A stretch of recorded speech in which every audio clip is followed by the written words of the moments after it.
I wouldn't mind having a gargoyle who flies me places from time to time. Sure, it's likely not the warmest way of travel, but could it get any more convenient? Hops off your rooftop, carries you, and carries you back. Sounds good to me.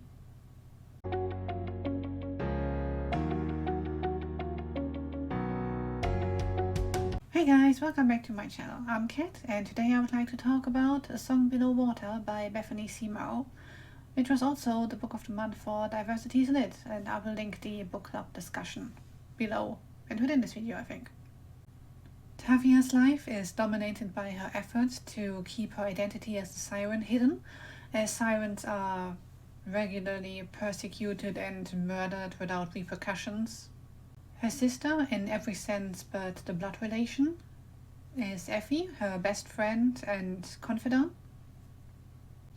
While Tavia struggles with her siren heritage and attempts to build a connection to her deceased grandmother, whose voice she should be hearing in the water, Effie still struggles with a sprite incident from when she was a child, which left a couple of her friends as statues. Overall, this was an enjoyable read that made me root for the main characters and absolutely despise one of the side characters.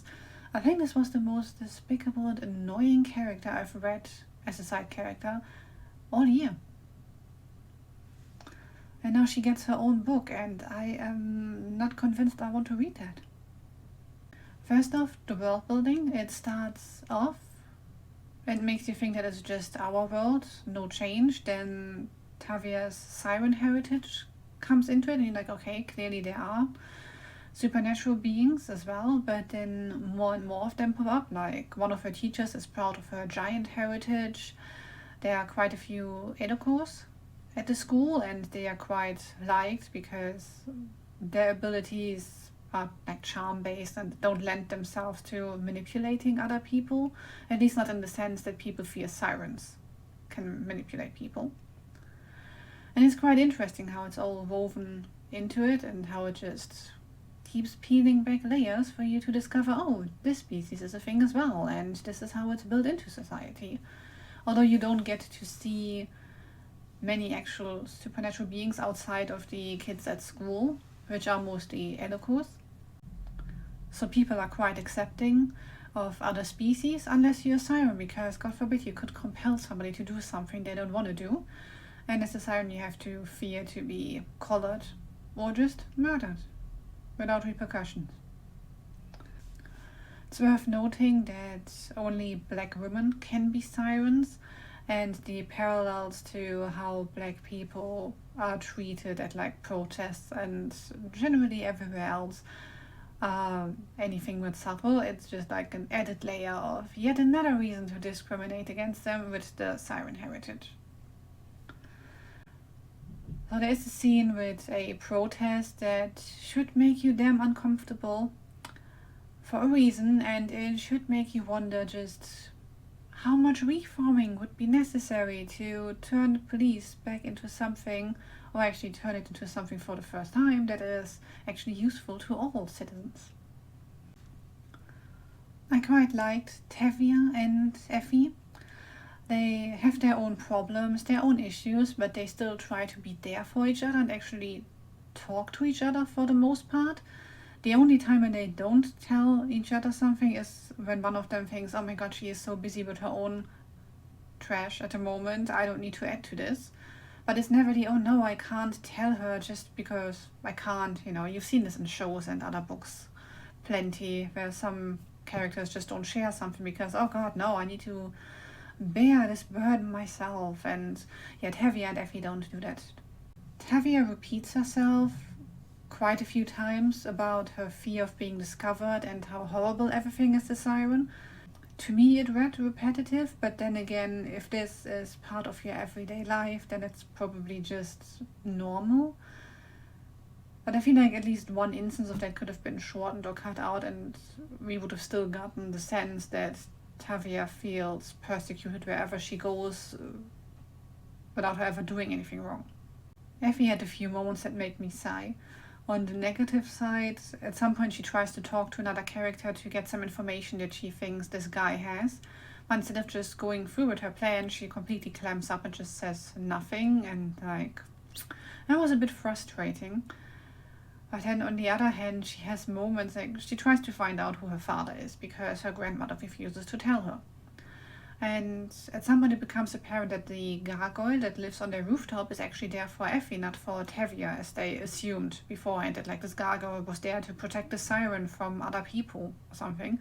As a reader, you have a pretty good notion, okay, he's not there for Tavia. You notice like less than a third into the book, I think. They need until half of the book to catch up. But when it becomes apparent that he's there for Effie, her first thought upon learning this is like, is he my dad? And if you have a pretty good guess about one of the other characters as a reader, you sit there like, no, Effie, no. Definitely not your dad. Back to the character that was the most annoying of all. Nima, if you pronounce it like that, and honestly, I like her so little, I don't care anymore. She's just a bitch. She pretends to be nice to everybody, but then she's a right bitch to Tavia and Effie. And she's also wrong, because at some point she calls out Effie and tells us like, oh, this is what you are, because Effie seems to have supernatural abilities as well, but she's not quite sure what she is, and because her grandmother won't tell her, she has little to go on. But Naima makes a guess as to what she is and just randomly accuses her of it, and you sit there as a reader, no. The first time the statues come up, you're essentially like, okay, so Medusa related, and I actually forgot the name of the actual supernatural being that could do this, but yeah, okay, no, she's a gorgon, not a mermaid, and you pick up on this sooner than the characters. There's one resolution missing, essentially. Tavia is a big fan of a YouTuber called Camilla Fox, who does hair tutorials and all kinds of other like vlog stuff, I think. And she goes to this protest as well and gets arrested and collared because she came out as a siren just before this without doing anything wrong. It's just police brutality, that's just what it is. And you never get to hear what happened to her after this. Like, Tavia is at this protest and sees her being arrested, and that's it, that's the last you hear of her. I would have quite liked to hear that at least one siren made it out of police custody unharmed. And like I said in the beginning, Naima seems to be getting her own book, and I liked her so little in this. I'm not sure I can be asked to follow her, even though I liked this book quite a bit, and I wouldn't mind learning more about the world and reading more of Bethany C Morrow's work. But Naima, I don't know. So while I think the target audience for this book is a good deal younger than me, I think it's still this kid. And I can only recommend that you try it. Thank you guys for watching. Let me know where your personal gargoyle would be flying you if you had one in the comments. Like and subscribe if you want to help this channel out. And I'll see you next week with another video.